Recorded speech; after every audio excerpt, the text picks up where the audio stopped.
Bonjour, ici Philippe Bouvard. Eh bien, je vous invite à suivre ma chaîne. Oui, vous savez, YouTube Philippe Bouvard officiel. À bientôt. Je salue aujourd'hui la présence d'un nouveau. Et oui, il s'est succédé depuis 6 ans aux grosses têtes quelques 200 personnalités du spectacle, de la littérature, du sport, de la politique et même de quelques disciplines moins connues. Mais je n'avais pas encore accueilli Charles Level. Alors, bonjour Charles.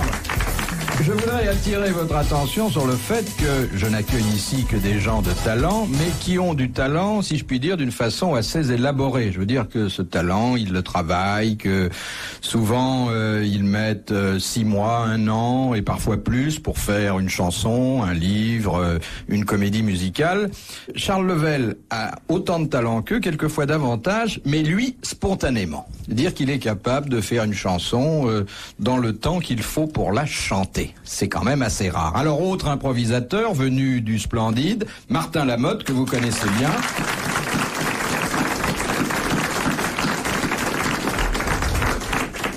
Un remarquable comédien, encore que on ne lui ait jamais confié à interpréter que son propre rôle.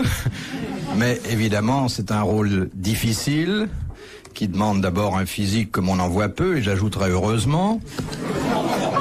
C'est Philippe Castelli.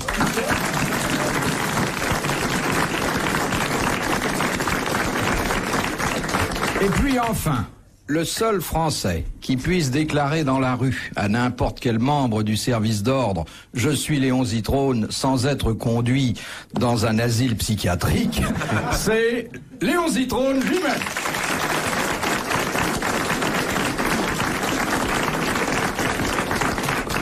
Vous savez, Léon, que à la mi-carême et même quelquefois autrement, il y a des gens qui sont plus des enfants et qui se baladent dans les rues avec votre masque. C'est vrai, ils mettent un Zitrone gay. Ils ont raison, car je suis dans l'intimité un homme particulièrement gay, vous diront tous ceux qui me connaissent. Et Dieu merci, les grosses têtes font partie de l'intimité. De même l'intimité, mais je pense bien. Il y a même eu un hold-up en province où les malfrats qui n'avaient pas trouvé de cagoule arboraient vos traits. Ah ben écoutez, l'autre jour à Auteuil, dimanche, il y a un cheval qui a gagné qui s'appelait Vas-y Léon. J'aime autant vous dire que j'en ai entendu. Alors il appartenait peut-être à l'un des malfrats. On fait courir les chevaux de retour maintenant. Bon, messieurs, nous allons faire un peu de culture et, si possible, de la culture en musique. Alors, Charles Level, je me demande, si nous ne sommes pas passés à côté de la plaque depuis 6 mois en faisant un générique parlé, alors qu'un beau générique, un générique à succès, c'est un générique chanté. Vous le voulez à la manière de qui? Je sais pas, il me semble que Lama a le... Montant peut-être. Ah, peut-être Montant. Ah oui, j'osais pas parce qu'il est plus cher, mais... Non, mais c'est pour aller dans les âges de Castelli. Non, c'est ça, Montant et de Montant. Quelle merveille sur RTL. Je suis devenu intellectuel. Il y a 1 heure, j'étais très bête. Et maintenant... j'ai une grosse tête.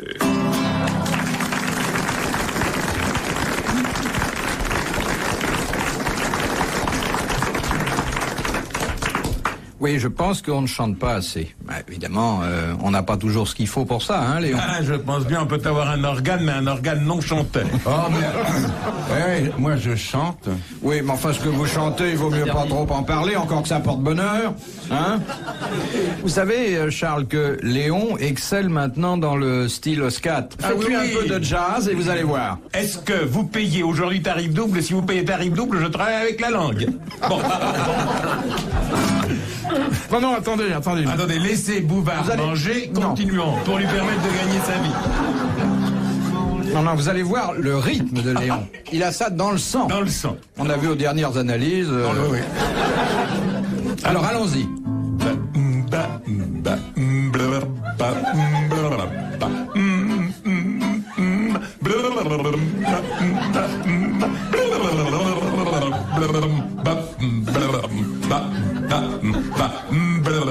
Et vous voyez que ça tombe juste et pourtant je n'entends pas ce qu'il dit.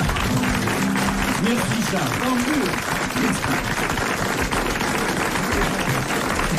C'était le fameux blues d'Aladin. C'est ça. Aladin ou la langue merveilleuse.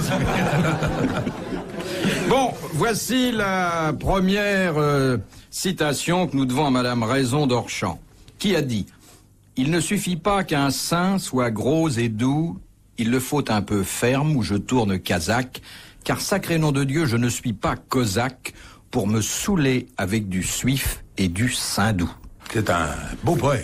Bon, c'est un russe. Léon, qui est poète lui-même, a vu que ça rimait. Bravo Léon. Oui, Mais c'est un auteur moderne. 19e siècle. Fin du 19e. Fin du 19e. Baudelaire. C'est Baudelaire. Très bonne réponse de Léon Zitrone, qui a du mérite à connaître Baudelaire, puisque Baudelaire n'a pas connu Zitrone. Ah, mais je l'aurais bien enterré. Je suis sûr que ça... tourner kazakh, c'était une indication. Oui, ça c'est vrai. Mais il y avait nom de Dieu avant, quand même. Oui. Mais c'est pas... C'est le striptease de Léon. Vous faites ça avec une grande maestria, Léon. Oui, et avec un pull à verre. Ah, la bretelle est partie. Vous pensez pas à faire le Crazy Horse Saloon, non? Si, et je m'appelle Bombino Léon. C'est un peu chaud chez vous. J'espère que ça n'a pas jeté un froid. C'est Non. pas dans les anthologies, hein, votre poème. Là. C'est pas dans les anthologies de Baudelaire. Ah, parce qu'il connaît bien Baudelaire, Castelli, hein? Oui. Ouais. Mon enfant, ma sœur, son Oui. jeune. Oh, votre sœur, hein, on la oui. connaît. Vaut mieux pas s'étendre, hein, là-dessus. C'est difficile d'ailleurs. T'es cassé, abîmé, passé au bulldozer. Qu'est-ce qu'elle devient, votre sœur? Refais-nous ça, qu'est-ce que tu as fait tout à l'heure? Non mais on dit qu'est-ce qu'elle fait ma sœur, tu fais... C'est pas, non, c'est pas Et lui, exactement je le comme connais ça. depuis longtemps. C'est il est de la promo du petit conservatoire, lui. Ah, vous avez été chez Mireille? Moi j'ai fini en chantant, et lui il a fini sur les affiches. Il a chanté en finissant. Le 4 septembre j'enlève le haut, et le 8 j'enlève le bas.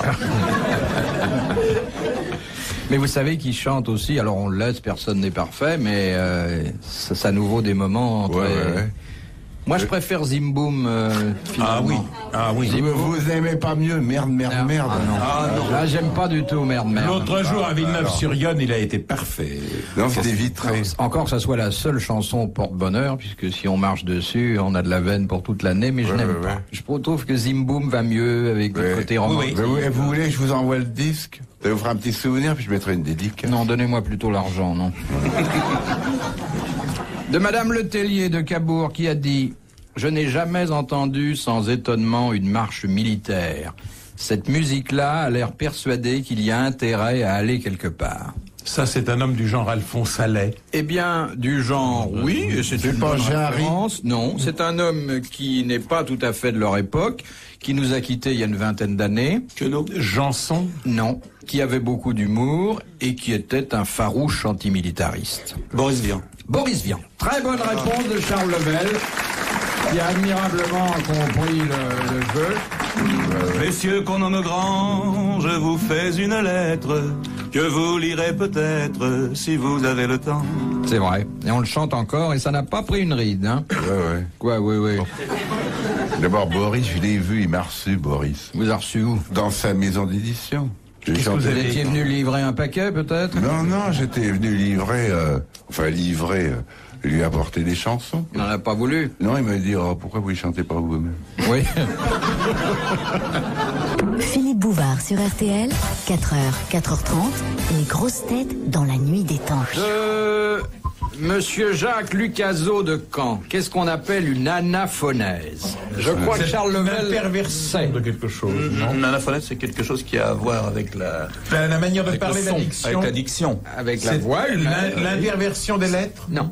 C'est une imitation. Non, je suis sûr que Charles Level fait souvent le matin des anaphonèses. Ce sont les vocalises? Oui, ce sont les vocalises pour s'éclaircir la voix. Bonne réponse de Charles Level.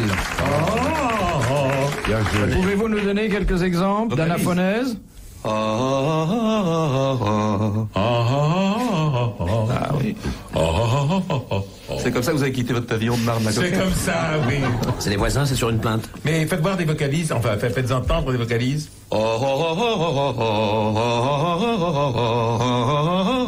Faut être juste. Et vous montez loin comme ça. Oh là là. c'est haut. Je ne sais pas, je ne sais plus où je vais.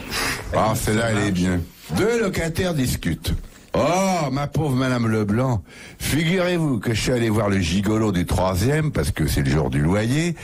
Eh bien, il s'est jeté sur moi comme une bête fauve, il m'a lacéré tous mes vêtements, et il m'a fait subir les derniers outrages, même le parquet. Alors l'autre locataire se met à glapir. Eh ben, vous faites bien de me prévenir. Je dois justement passer à son bureau pour la même raison que vous. Après ce que vous m'avez dit, je mettrai une vieille robe.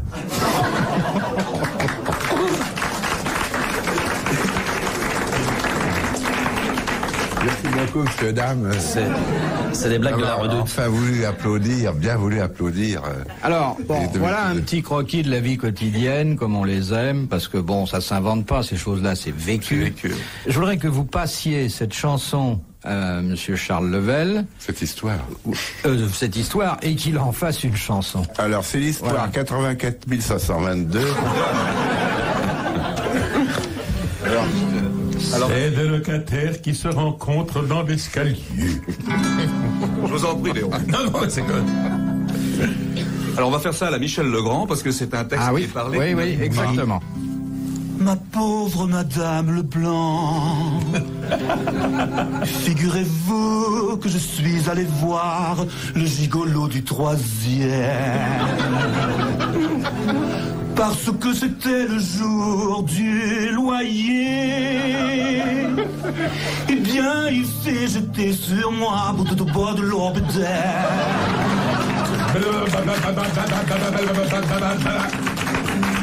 Et la prochaine fois, je vous jure que je mettrai une autre robe de l'aube, de l'aube, soit de l'aube et de...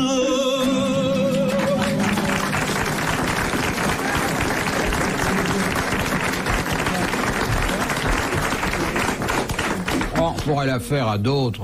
On peut en ça faire. Ça pourrait être un opéra italien. Oh là là, on pourrait faire des tas de choses. Vous avez bien du talent. Mon Dieu, oui. Ah oui. Moi, je verrais ça en opéra italien. Aussi, vous voulez qu'on essaie? Ah oui.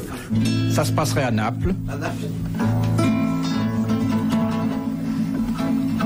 Ma pauvre signora Le Bianco, figurez-vous que je suis allé voir les gigolos du 3e, parce que c'était les jours où je dois payer mon loyer. C'est plutôt espagnol, ça. C'était le jour du terme. J'étais dans l'escalier et ma petite main ferme. C'est des bons petits loyers. Je suis allé voir tranquille les petits proprios. Il m'a roulé sur le parquet, le salaud. La prochaine fois,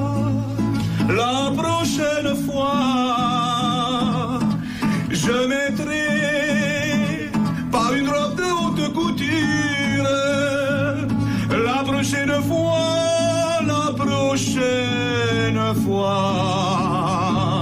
je mettrai un chiffon et vous le jure.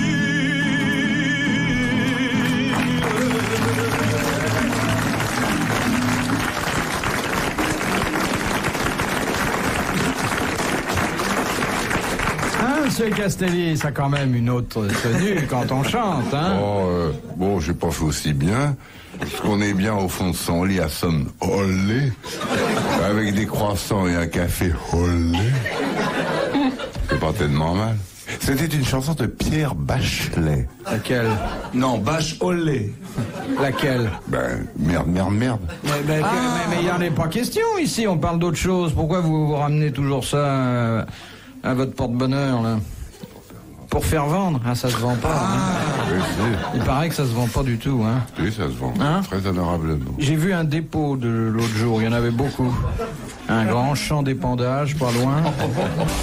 Les grosses têtes dans la nuit des temps. Sur RTL, de 4h à 4h30. Martin Lamotte, Philippe Castelli, Léon Zitrone sont vos grosses têtes. Non, étaient vos grosses têtes du 19 août 1983 avec Philippe Bouvard et un petit nouveau à l'époque qui s'appelait Charles Level. De Madame Dumay qui habite Saint-Cyr sur Menton. Qu'est-ce que les médecins appellent la paralysie des amoureux? La paralysie des amoureux. Surpris dans le salon? Est-ce que ça a une connotation sexuelle? Pas forcément. Connotation affective, c'est lié... Le bégaiement. À l'acte... Ah, parce que vous, ça vous fait bégayer. C'est pour ça que j'ai eu des quintuplés. Est-ce que ça... je voudrais, quand M. Castelli fait sa déclaration d'amour à une dame, je donnerais cher pour être dans un petit coin. Parce que vous croyez que maintenant on s'embarrasse de déclarations d'amour? Non, c'est vrai, oui. Mais après, quelquefois, on en fait une. Qu'on passe par le boudoir avec le verre de Porto, un doigt de Porto, ma chère. Non, plutôt la main qu'un doigt de Porto, hein. Ah oui. Il paraît que Maupassant, il allait directement de la porte d'entrée au plumard, puis pouf, paf, pif, avant madame. Ça ne lui a pas réussi. Non, il est mort fou. Et en mauvaise santé. Et en mauvaise santé, il faut bien le dire. Hein. Une grande plaque à côté de chez moi, parce que j'habite un quartier où il y a des tas d'écrivains. Mais il avait déjà des plaques sur la figure. C'est normal, oui. C'était tout normal qu'il en ait après sa mort. Admettons que vous voyez une dame qui vous plaît, là. Hein? Bon, d'abord, quel est votre type de femme, Monsieur Castelli? Oh, moi, j'aime bien le charme. Oui, mais enfin, physiquement, par exemple, il faut qu'elle ressemble à quelle actrice connue? Oh, les actrices... Deneuve. Ouais, j'aime bien... Deneuve? Ouais, mais j'ai vu une Deneuve plus enveloppée. Ah oui, un peu maigre, hein? Un peu flamande. Alors, qu'est-ce que vous lui dites pour lui indiquer que vous aimeriez vous livrer avec elle au simulacre de la reproduction? C'est pas ce simulacre. Parce que c'est rapidos. Oui. Parce que si jamais la nature me lâche entre le boudoir et la chambre... C'est vrai, il faut prévoir. Écoutez, je vais vous dire quelque chose là, vous entrez peut-être dans le vif du sujet, et je me demande ce que les bonnes sœurs vont vous faire ce soir pour vous calmer. Certainement pas des lentilles. Vous voulez dire que c'est à consommer tout de suite parce que ça supporterait pas le transport? Mais transport. Ouais. Ouais. Et la dame comprend que c'est urgent, quoi. Oui, parce que je n'ai des rapports qu'avec des femmes intelligentes. Et avec des mollets en état de fonctionnement, puisque vous êtes au 5e sans ascenseur, je crois. Il y avait un écrivain qui disait « Le désir commence dans l'escalier ». Ah non, c'est Tristan Bernard qui disait « Le meilleur moment, c'est quand on monte l'escalier ». Oui. Il est beau quand il rejette la fumée par les narines. Oh,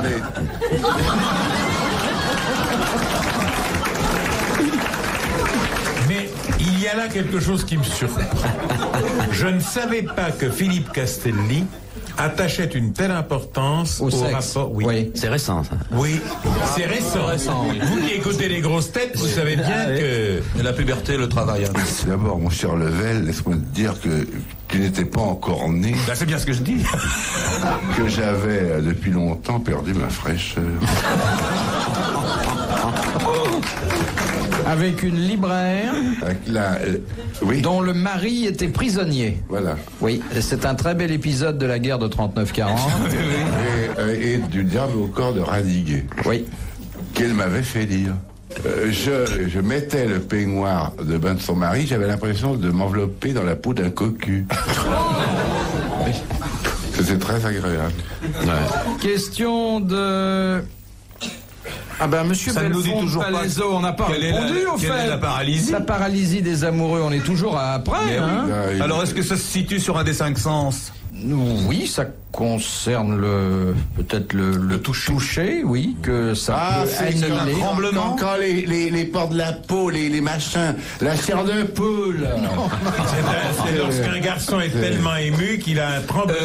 Une moiteur. Les mamelons qui durcissent, les tétons qui durcissent.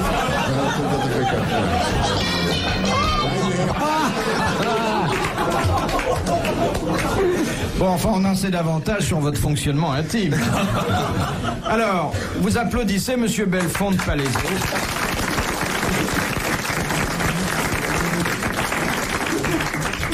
Il gagne 500 francs, le disque des grosses têtes, le journal des grosses têtes car ce que les médecins appellent la paralysie des amoureux, et qui est très simple d'ailleurs, c'est l'ankylose du nerf du bras, qui est due au fait que le dormeur appuie la tête du partenaire ou de la partenaire sur un de ses bras repliés.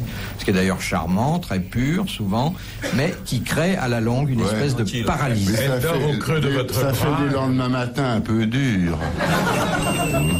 Retrouvez les grosses têtes dans la nuit des temps sur RTL.fr.